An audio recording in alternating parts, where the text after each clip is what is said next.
You are in space. Isolated. Your only friends are a camera and a computer named Millus Operating System. It's a cramped space, dimly lit, with all sorts of piping and wires protruding and encapsulating you to stay where you are. You don't know who you are. You have no name. Your only mission is to discover what happened to the Magellan science expedition, to find out what happened to your potential friends, your co-workers. No one knows that they're currently MIA, but you do, and it drives you to continuously look for clues about what happened. The Okrulu sector is vast. Maybe they succeeded and found a planet suitable enough for us, because you don't want to imagine the worst possible scenarios. That won't help here. You need to have hope. Hope that they're still alive, so you can keep moving forward to find them. Now, as you might remember, I made a video on Iron Lung about 2 years ago on the main channel, and I was a massive fan of it. That was a blood drop.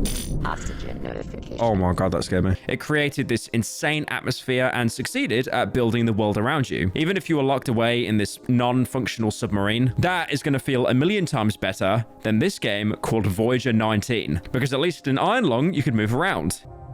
So I'm like, my arm's there. Is that my arm? I'm connected by like a tube.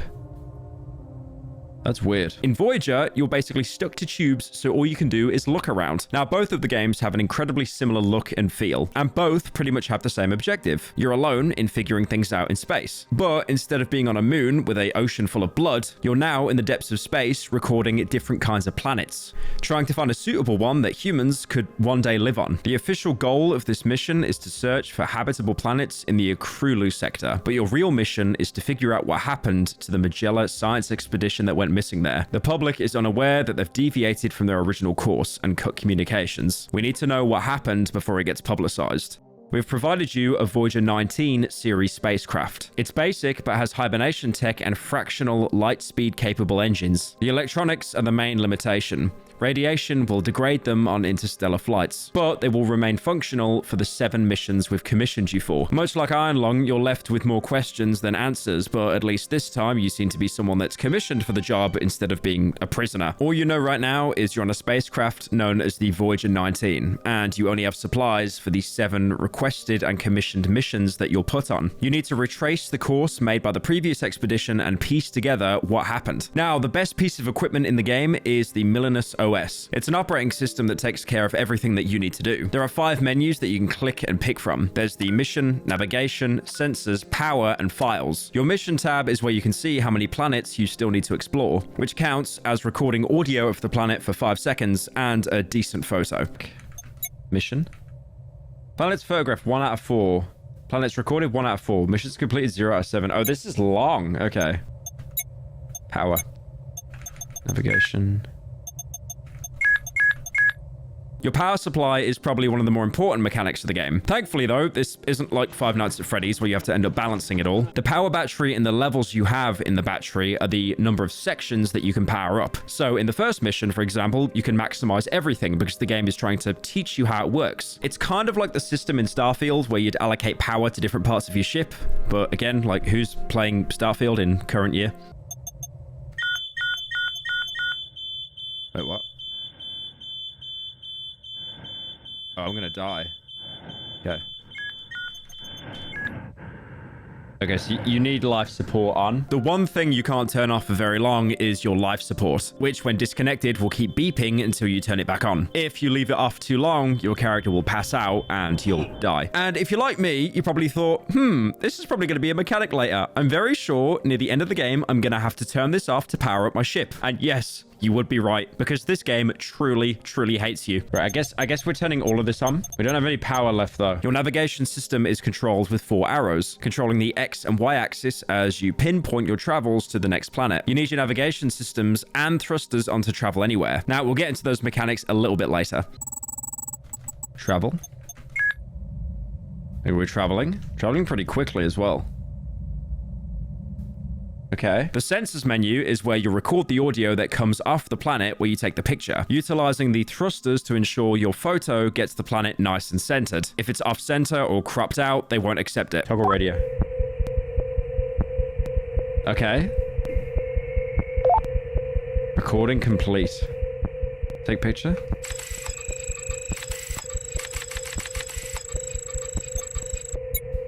Not centered.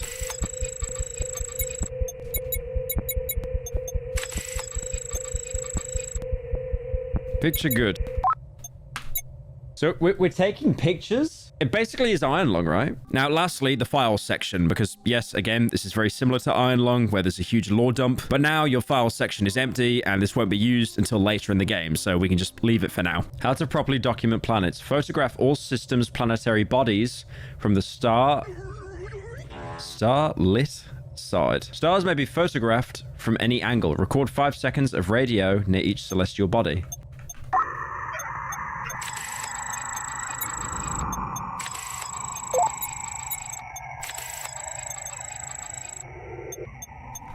Okay, we're good. Let's get out. I don't like how you're taking pictures of planets, dude. That's kind of scary. All right. Travel. Let's get out of here. Jump scare warning. Shut up. The game came out like an hour ago. Shut up. Aluminum kidney. Instead of iron lung, it's aluminum kidney. I don't like it. Can you hurry up, please? Oh, that's a nice noise. That's not horrific.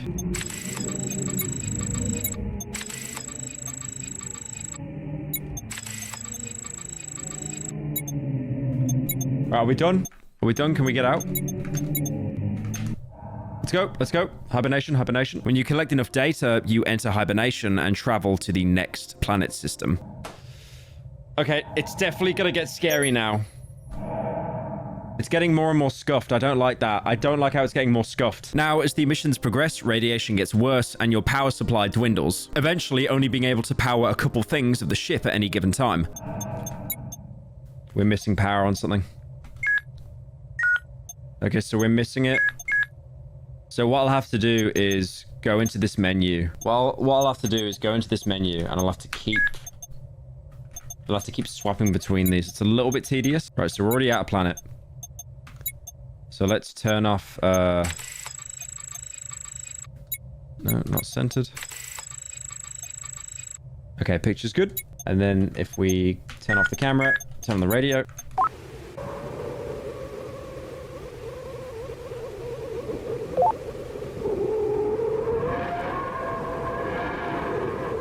Yeah, I don't want to hear that. I'm good. I don't want to hear that. I'm good.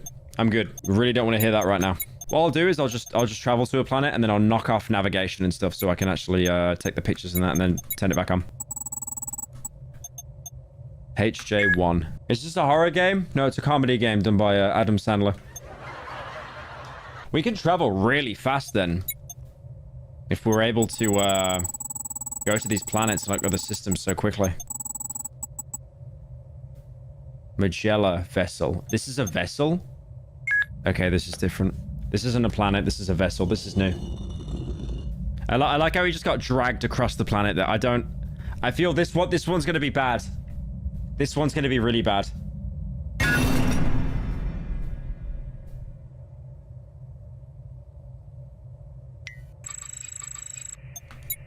Okay, I don't think we're close enough.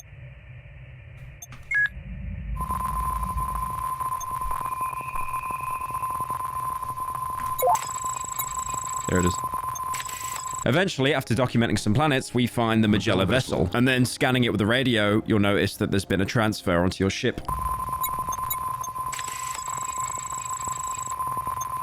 Right, we're done. But even though we found it, there's more questions than answers. Why has it been absolutely obliterated? What could have done so much damage to it? Going back to the menu, we'll see an alert next to our files. I got a new file.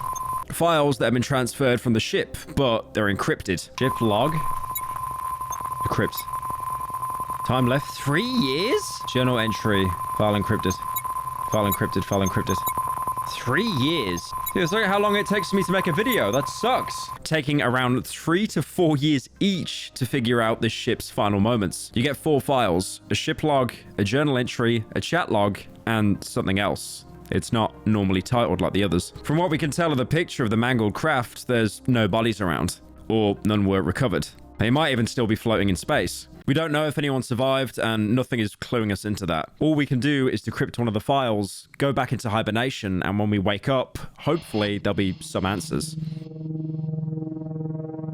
After waking up, it's clear that the computer system has taken some damage from the radiation, with more dead pixels on the screen, making the overlay a little bit harder to read. But at least now we can read one of the encrypted files of the ship logs. Anomaly detected in system LK, exploration target planet LK2, potentially habitable. Now, it is clear that the expedition team was on their way to the system, let alone the planet LK2, but they talk about how it doesn't exist. And sure, it's possible that the team at the base, charted something on complete accident, but planets don't just get up and walk away. Is this where their last stop was? We found their vessels in the HJ system, so all we know is something went wrong in the LK system, and there's nothing else to give us that answer. Oh god, what is that? It looks like a Death Star. It looks like the sphere from Prey. None of you would get that reference. Certain physical principles hold true across massive size differences and create illusions of similarity. A cell looks like a star in supernova. Our eyes like a nebula. What if these similarities applied to life at different scales as well? It's a heartbeat. It's a heartbeat. A planet with a heartbeat. That doesn't make it a planet anymore, does it? Is this the scale of the similarity we read about? We really don't know what this is and what it's doing here, and what even we're supposed to do about it. Trying to take a picture, I got a system on the OS saying the image wasn't in light. The way each area works in this game, you'll have suns, usually in the center, and planets dotted around it. If you try and take a picture of a planet that isn't facing the sun, it'll be shrouded in darkness, and your employers will just reject the photo outright. Now, even though this wasn't intentional, after hearing a planet with a beating heart and then being told that the image wasn't good, I really was set up for a jump scare here, like having to, fly around, readjust, and then, I don't know, spooky face appears on the screen. I have never had that before, not in light. Nah. Something I talked about earlier with the navigation and the thrusters. You'll notice this star map where you can basically travel to every single planet. Obviously, there's an X and a Y axis, up, down, left, and right. Now, the biggest difference between Iron Lung and Voyager 19 is navigation in Voyager is a lot easier, kind of. In Iron Lung, your biggest worry was navigating the ravines, and if you touched any of the walls, it would basically result in an instant death. Thankfully, though, in Iron Lung, you did have sensors that were warning you if you were close to a surface. Like pretty much every single modern car nowadays. And in Voyager, all you really have to do is plot a location to the planet and travel to it. Let's say, for example, there's a planet in between you and the planet you want to go to. Well, if that happens, your ship kind of just awkwardly collides with it and nothing actually happens, even if this planet is a literal sun, because navigating around obstacles isn't the challenge in this game. The challenge is trying to manage your ever-dwindling power supply. After hibernating again, if you didn't forget to decrypt a file beforehand, it'll be done. This one's showing a chat log. This is a conversation between two users, user 147 and 026. He's changed our course and disabled the comms system. Right, so the committee can't remotely override our route when they find out. This is dangerous. The ship is designed to last at least 60 years, but with the route he wants, we'll be out here for almost 100. I know it's crazy, but what if his theory is right? It's an anomaly in the data. We should expect that given how far out we are. The team back home is good, but they're trying to interpret subpixels off telescope images. Now, this is a conversation between two people who were aboard that vessel, and whoever they were, they disagreed with the previous ship's statement. They wanted to figure out what the anomaly was, and they didn't want the company to get involved. Obviously they did, because that's why we've been commissioned to try and find them. Although whatever they found in that system is the reason that they basically all died. And even with the uncertainty of their crew, they were convinced and let whatever craze he had take over, and they voluntarily left their course. Now, remember in Iron Lung, you're going around taking pictures of wreckages, and then eventually your sensor goes off, you take a picture. Oh my god, it's a big fish. And then when you retake the picture, it's gone. Voyager 19 has that moment as well, but if anything, it's a little bit more unnerving because it's hiding in the background of what you're actually trying to take a picture of. Oh, what's that? What's that? What's that on the right? What's that on the right? No, bro, it's gone. No. Bro, it was there. You only get to see it for a single image before it disappears, leaving you questioning, what is that? At least in Iron Lung, you could tell it was some sort of fish, but this just looks like an orb. Although it does resemble the same planet that had the heartbeat recording. It's a small moon-like entity.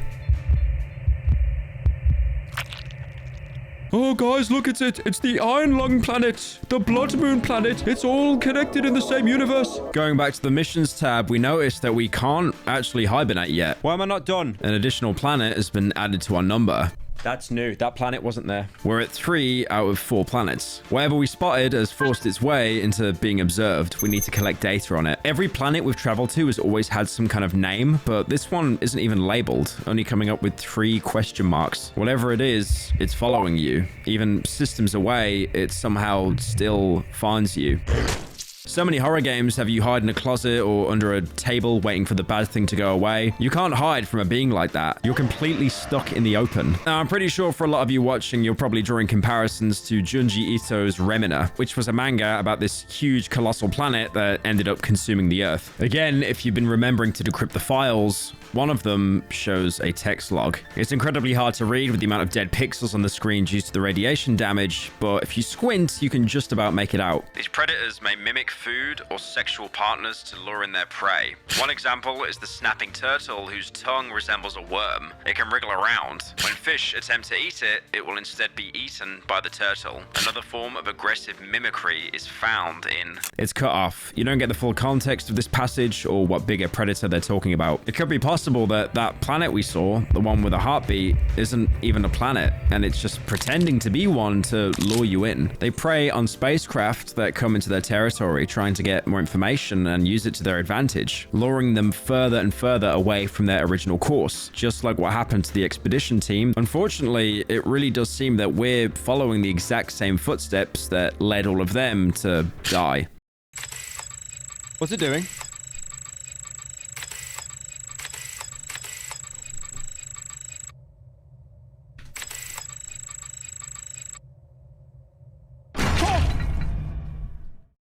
Voyager 19 craft has failed to establish communications. Losses cannot be hidden from public any longer. Recommended waiting until election cycle is over to announce. As you can't hold on to your hope any longer, you succumb to the predator. Taking pictures, which you've been doing the entire game, is the only way to even give any kind of identity to the thing that's killing you. It's like impersonating Earth, isn't it?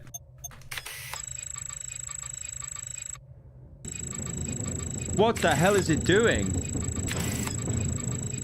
Holy! Run? It's safe to assume that no one will find you. If only you could have gotten the chance to warn them and not to go looking. Again, other expeditions that are being sent will probably also be walking into a trap. I mean, this was a trap, and you even unknowingly played right into it. The false sight of Earth is its ploy. It's meant to look like Earth to trick you into a sense of security, a habitable planet. But what's more scary is how the planet knew that. It knew we were looking for a habitable planet and played on that. You die alone, leaving all of your friends and family, if you had any, back home to speculate everything that went on. All right, get out. Get out. I'm gone. Bye-bye. Bye-bye. Going that way. I don't know if we're safe or not. I don't know. Run, run, run, run, run, run, run, run, run, run, run. I made it. Are we safe? With the main focus being only telling the public after the election cycle, because that seems to be more important to them. Voyager 19 is a very short horror game, probably even shorter than Iron Lung, but it still manages to create this great atmosphere. I mean, obviously it's riding on the coattails of Iron Lung, like the dev isn't even trying to hide that, but I think it does enough with the formula to turn it into something different. This isn't just a one-to-one copy, a whole galaxy was made. And there's also a story here with similar mystery to Iron Lung, but just different enough that when you decipher it, you understand that wow, this is actually pretty scary. But also like Iron Lung, which was made by one person, David Szymanski, this was created by one individual. Ms. is.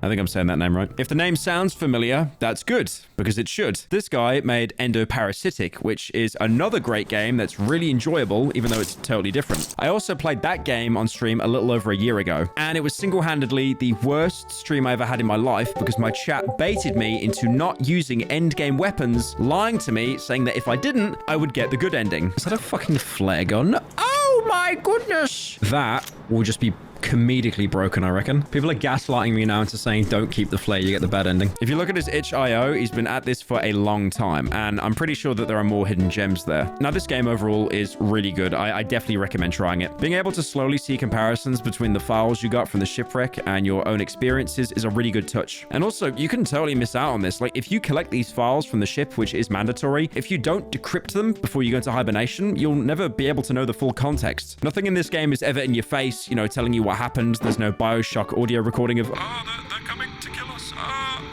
And you saw when I was playing through the game, even though I did play Iron Lung before and I was kind of expecting the same experience, it did still scare me. That being said, I am also a massive coward, so, you know, take that what you will. It had a good build-up and didn't overwhelm you with, you know, loud noises just to get a cheap jump scare. They were thought out and placed appropriately in the story. If anything, this was a really good palate cleanser. I went into this thinking, oh, look, Iron Lung, but it's in space, even though Iron Lung technically is in space anyway, because it's a blood moon. Especially when I've played other games on this channel, like Zoonomaly, which is...